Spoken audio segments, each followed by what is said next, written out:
Hello and welcome. I'm Thomas Porteous and you're watching the World Report on NewsX World. Let's take a look at the top headlines of the hour.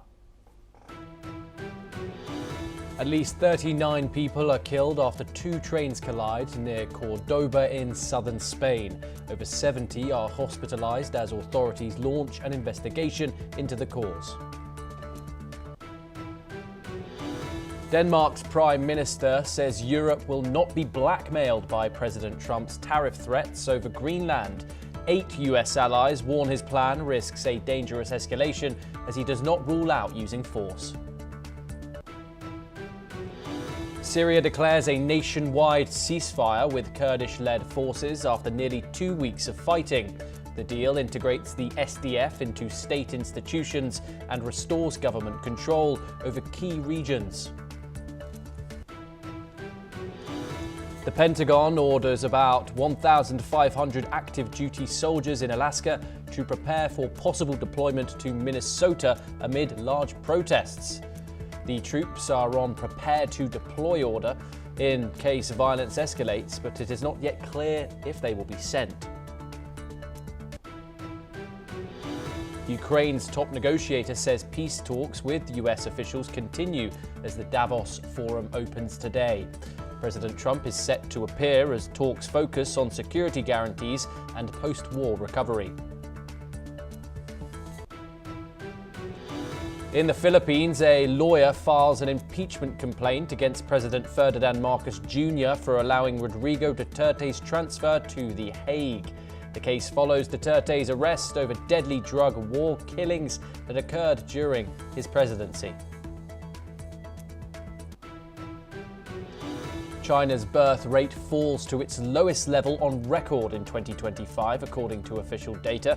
Just 7.92 million births are recorded as the population shrinks for a fourth straight year. A magnitude 6 earthquake strikes northwestern Kashmir in India, according to the EMSC. The quake occurs at a depth of 35 kilometers with no immediate damage reports.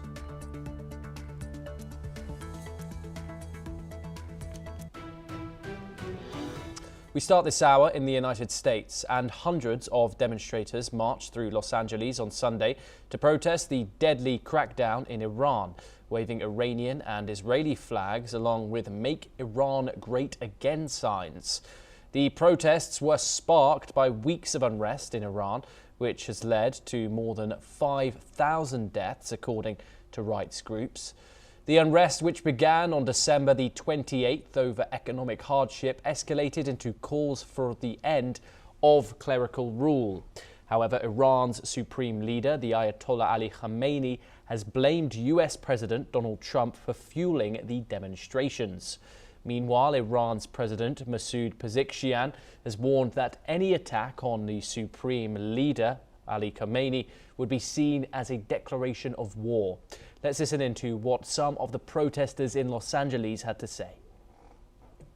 I am incredibly emotional the last 3 weeks. So many innocent young people just for wanting freedom and a better life have been on the streets without anything to defend themselves, and they have been killed in the most cruelest way, and it's devastating. The blood is so much that they had to bring a fire department to wash the blood from the hospitals and the streets. It's beyond bad. And we are very optimistic that this regime is going to go down, and then we're going to go back to our country. It is very privileged to see some young generation that they are here without seeing Iran. They are fighting for Iran. They are here to change the regime in Iran. And then this tyranny regime has to go. It is the end of the regime. Joining us now is Ambassador Prabhu Dayal, a former diplomat, joining us live from New Delhi. Thank you very much for joining us, Ambassador.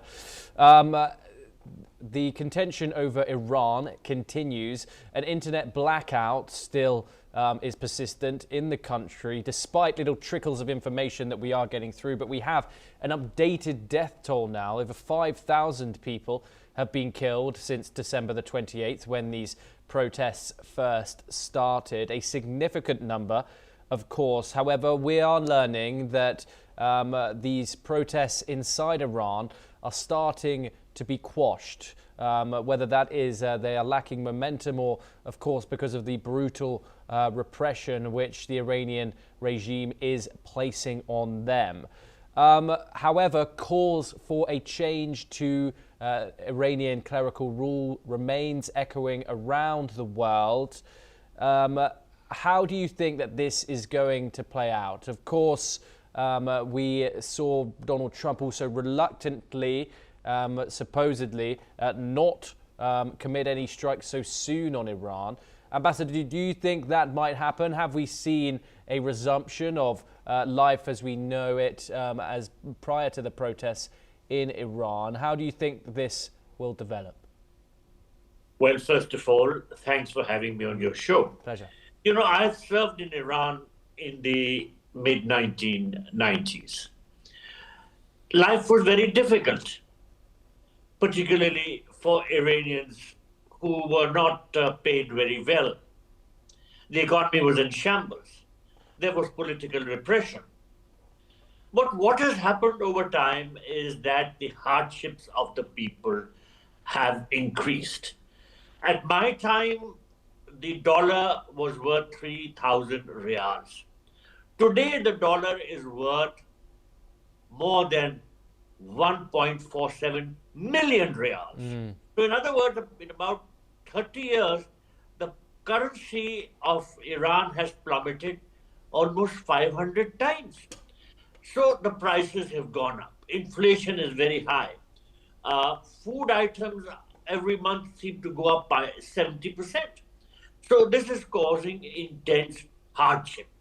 And the Iranians living within their country have relatives who are abroad. There are many of them in the United States. In fact, Los Angeles is the place where the largest number of Iranians reside. In fact, many Iranians whom I met within their country used to refer to Los Angeles as Irangeles, simply because of the large Iranian community there. Now, naturally, these protests which are going on within Iran, and incidentally, despite the quelling of these protests by the regime, the protests are not dying down, simply because public anguish is very high. And there is support for the protesters from a number of countries. In fact, people have been waiting for some sort of decisive action by President Trump, because he had said Trump is that help is on the way. But that expectation seems to be continuing. So I would say that the protests have died down, but naturally the regime is very repressive, and it is assisted by the Iranian Revolutionary Guard Corps, which is a very well-armed military outfit, and that is quelling the protests. But because the basic causes of the protests are not yet eliminated, and they can't be eliminated, because firstly, the Iranian economy is in shambles. Secondly, there are American sanctions. Iran is a country which has a very high amount of oil reserves, but it is not able to sell. So the economy is only plummeting downwards. So what can the people do? They have to come out on the streets and vent their anguish. And these protests are finding echoes in Iran, which, as I said, has a very large Iranian origin community. In fact, Los Angeles has become Ambassador, we have a limited amount of time. I just wanted to hit another point here. Of course, Reza Pahlavi, the son of the ousted Shah, has been a focal figure in these protests, and of course has held press conferences in Washington. We're seeing his image in some of these visuals where the protesters in Los Angeles are holding up his image, wanting him to return to Iran. What do you think the symbolism of that is? Do you think Reza Pahlavi realistically can become a Shah again in a state that ousted that old regime, or is this political signaling symbolism symbolizing an Iran that's free from the current regime? Well, firstly, Reza Shah Pahlavi supports the protests. So I'm not surprised if he makes televised appearances to support the protesters and to oppose the regime, because the regime and the Pahlavis are sworn enemies. However, his capacity to intervene is limited because of the fact that there is not much of a Pahlavite base left in Iran. However, if a change takes place, if the current mullah regime is ousted, then anything is up in the air. I would rule out a return of the police, though of course the possibility of democratically elected government is more likely, and that is something that many nations may find easier to support than a return of the monarchy. But as I said, everything is up in the air. One can't be sure what is going to happen. It is still possible that the regime may hold on because it may repress. And the Americans are busy in so many places. They have got their hands full. Yes. They may or may not be able to intervene in any decisive manner to serve the interests of the protesters or to serve their own interests. So let us see what happens. At the moment, things in Iran appear to be very bad, and they're finding echoes in overseas Iranian communities, particularly in places like Los Angeles, where there is a substantial representation of the Iranians. Do stay with us, Ambassador, as we move to the United States for our next story. And the Pentagon has placed about 1,500 active duty US soldiers on alert for a possible deployment to Minnesota. This comes amid intensifying protests over federal immigration enforcement operations in the state. Now, these troops are based in Alaska and have been already ordered to be ready, pending any presidential directive on domestic deployment. The standby orders follow the mobilization of some 3,000 agents from US ICE and Border Control in Minneapolis and St. Paul in recent weeks. Protesters, including postal workers, gathered outside a federal post office in Minneapolis yesterday, holding signs and chanting against ICE operations. Moreover, letter carriers urged to stop using postal property for staging enforcement actions. Let's listen in to what some of these protesters have said on the ongoing situation. Main thing that we want to highlight is that, one, we don't cooperate with ICE. So if the public's concerned about that, we want to make them aware that we do not cooperate with them. We don't hand information over to them that we have as postal employees. And we want to highlight that this is a safety issue for our employees. If we have people run around with guns on our property, we don't want to be subjected to that. Is that there are over 200,000 citizens in Minneapolis alone. So we already have more numbers than another 2,000 people. The amount of people in Minneapolis and Minnesota outnumber the amount of people they're trying to threaten us. And every single time they send more people, it means they're scared. Ambassador Dayal joins us once again. Republicans, of course, usually loyal to the ideology of state independence and governance. However, not in this circumstance here in Minnesota, where clashes between the national government and the state government continue, with these protesters continuing to increase across Minnesota as a state, and particularly centered, of course, in Minneapolis, where the shooting of Renee Good happened. Ambassador Dayal, what are the problems that arise when the federal entities between the national and the state seem to be battle at one another's throats like they do now? First of all, there is severe hostility towards the ICE agents from among the people of Minneapolis. And this is because of various reasons. Firstly, ICE is cracking down in a very ruthless manner. And then there was the killing of Rene Good, which was highly publicized. And there has been a lot of pent-up anger against the ICE agents on this account.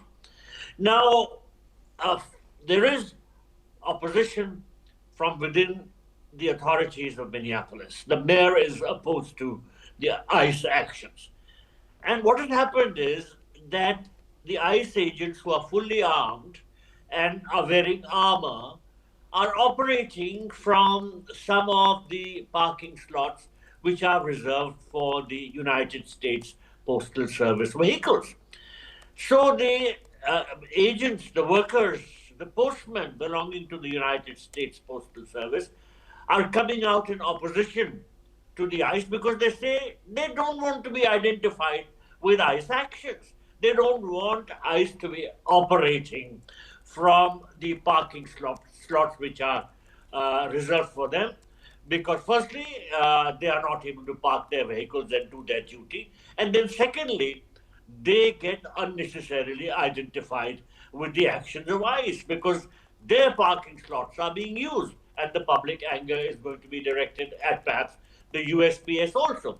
Similarly, some other private organizations, like for instance Target, whose parking slots are also being used by ICE, have become also very wary of what's going on and are trying to close down shutters. So the situation is very, very tense.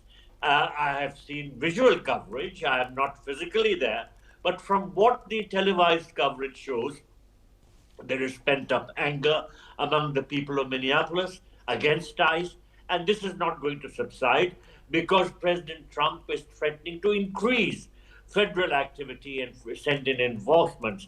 So in all possibility and all probability, the tensions between the local population and the ICE agents will increase. Indeed, Ambassador Dayal, of course, and now we're getting news that the United States federal government won't indeed investigate the killing of Rene Good. They are going to, the Department of Justice, my apologies, they're not going to investigate the killing of Rene Good. They're going to continue, however, investigating the likes of Jacob Frey, who's the mayor of Minneapolis, and the governor of Minnesota, Tim Walz. What's your thoughts on this? Of course, bipartisan remains rife in the United States. Well, from what I can discern from the reportage, the fatal shooting of Rene Good has ignited daily protests and has led to a lawsuit by the state of Minnesota, and in particular by the cities of Minneapolis and St. Paul's, against the Department of Homeland Security. So there is confrontation which is afoot between the federal authorities and the authorities of Minneapolis, and indeed the entire state. So this escalation doesn't bode very well. In fact, there are no signs that the tensions are going to come down between Minnesota and the federal government. In any case, there is public anger. When one citizen, unarmed, is killed by ICE agents, naturally, the public is alarmed and cannot be quieted down. So the public wants action to be taken against the ICE agents. But what the federal authorities are doing, as you pointed out, is that they are stepping up action against the authorities of Minnesota, in particular the authorities of Minneapolis in particular. So I don't know how things will pan out, but at the moment, the tensions seem to be only rising. Indeed. Ambassador, thank you very much for taking the time and joining us. It's a pleasure to talk to you as always. We now move over to the Korean Peninsula, and in a historic move, South Korean President Lee Jae Myung and Italian Prime Minister Giorgia Meloni have agreed to strengthen cooperation in key sectors such as artificial intelligence, aerospace and critical minerals. This is the first time in nearly 2 decades that an Italian leader has visited South Korea. The leaders signed a memorandum of understanding on semiconductors and discussed joint research, culture, tourism and the denuclearization of the Korean peninsula. President Lee emphasized the importance of expanding trade relations, while Prime Minister Meloni highlighted opportunities in critical mineral supply chains and semiconductor technology. The two leaders also agreed to revitalize the Korea-Italy Business Forum to boost corporate ties. Meloni also invited Lee to visit Italy later this year. Let's listen in to the South Korean President Lee Jae Myung. 국가의 미래가 달린 과학 분야의 협력이 더욱 확대될 것입니다. 기초 응용 분야 공동 연구 지원을 통해 역량 있는 연구자들을 지속 발굴하고 인공지능, 우주 항공 같은 첨단 산업으로 협력의 지평을 더욱 넓혀 가겠습니다. 또한 방산 분야에서도 서로의 강점에 기초해 상호 보완적인 협력을 이뤄낼 수 있도록 할 것입니다. 한반도 긴장 완화를 넘어 세계적인 평화의 가치를 함께 수호해 나갈 것입니다. Dr. Kumar joins us now. He's a journalist at the Korea Herald. He joins us live from Seoul. Dr. Kumar, thank you very much. As always, it's a pleasure to talk to you. What can we expect from this meet further? Of course, it's the first time in nearly 2 decades an Italian Prime Minister has visited Korea. How are the people feeling about Giorgia Meloni's visit? Korean people are feeling very enthusiastic after seeing Italian Prime Minister after 19 years. It has been a long gap, so the relationship was in good shape, but it is going to build a new momentum, and we are seeing it as a multi-layered diplomatic approach of both the countries. Indeed, and of course, Lee Jae Myung and Italian Prime Minister Giorgia Meloni have agreed to strengthen cooperation in these areas, such as artificial intelligence, aerospace, and other critical minerals. How does what does this mean, of course, for the relationship between South Korea as a country and Western Europe? How can they work together? There are 3 major objectives of this bilateral meeting, and they have agreed also to come up with a joint statement. I think it has been issued as well. So these are if you see the joint statement and the declarations by both the leaders, it aligns in 3 areas. One is a tech-driven cooperation, focusing supply chain and critical materials and the use of AI in artificial intelligence in various projects. That is number 1. And the other one is the people-to-people ties. The soft power is working here, and Italian Prime Minister has perceived South Korea as a cultural superpower. In her speeches also, even she mentioned that her daughter is a great fan of K-pop, and President Lee received it with great enthusiasm and really appreciated this. So there is a cultural aspect as well. I would like to recall Joseph Nee's soft power theory, which used to emphasize on using the cultural sphere and soft power as coercion means in statecraft, and proving it to be more effective. So there is a cultural aspect, and there is an geo-economic aspect which is going to be served through these all kinds of cooperation in tech and AI. And the third one is the regional security perspective, which Prime Minister Meloni has also mentioned about this North Korea's denuclearization approach, like South Korea, Japan, and even like-minded countries from Europe and US. It shows the commitment.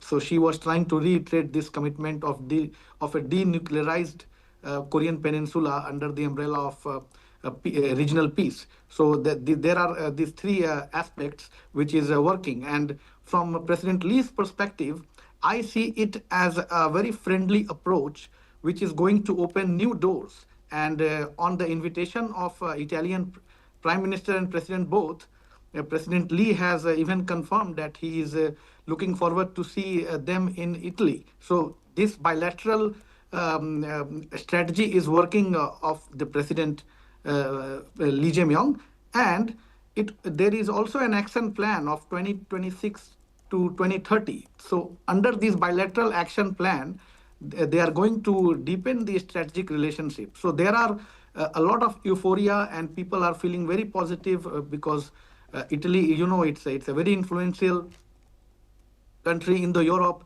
And yeah, we also should not forget here that in case of space cooperation, Italy is also very strong, and they had been trying since many years. South Koreans also had been trying. So there had been some MOUs also signed before. And this time also in the AI sector, in the semiconductor sector, Korea and Italy has agreed to cooperate. They have signed some MOUs also. So if you see from overall diplomatic perspective, then it is a good way to manage the interdependence, and it is getting managed. And we can say that both the countries are trying to have a very balanced approach. Indeed. Dr. Kumar, as always, it's a pleasure to get your insight here on NewsX World. Thank you very much for taking the time in joining us. We now move on and we head to Europe, and the Portugal's socialist candidate, Antonio José Seguro, has won the first round of the presidential election and will face far-right rival André Ventura in a runoff for the presidency. With votes from 95% of the constituencies counted, socialist Antonio José Seguro was leading with 30.6% of the vote, while far-right contender André Ventura came in second with 24.2%. Ventura and Seguro will face off on February the 8th to decide who succeeds Conservative incumbent Marcelo Rebelo de Sousa. During the campaign, Seguro had argued that he was the only one capable of defeating Ventura's extremism and had called on all Democrats to unite behind him. Meanwhile, André Ventura celebrated and thanked the voters after coming second in the first round of the presidential election. Let's listen in. Por terem saído de casa e votar, recordam-se que há 2 meses atrás eles diziam: eles não vão conseguir, hoje mostramos que conseguimos e vamos liderar o espaço não socialista em Portugal. Por isso estas eleições do dia 8 de fevereiro não vão ser só uma luta do Chega contra o PS. Vão ser uma luta do espaço não socialista contra o espaço socialista em Portugal. Eu não quero voltar ao socialismo em Portugal. O socialismo destrói, o socialismo mata, o socialismo corrompe. Eu não quero socialismo em Portugal. NASA has announced the successful return of its SpaceX 11 crew. The remaining crew members aboard the International Space Station will continue their work until February. The trio, consisting of US astronaut Chris Williams and Russian cosmonauts Sergei Sverchkov and Sergei Mikhaev, have been conducting ongoing research and maintenance since November. Meanwhile, NASA is preparing for Crew 12's launch, scheduled for February the 15th, led by Jessica Meir, and the new crew will join Expedition 74 to keep the ISS fully staffed as the current team continues their mission until summer. Well, that's all that we have time for this hour. Keep watching NewsX World for more international news updates.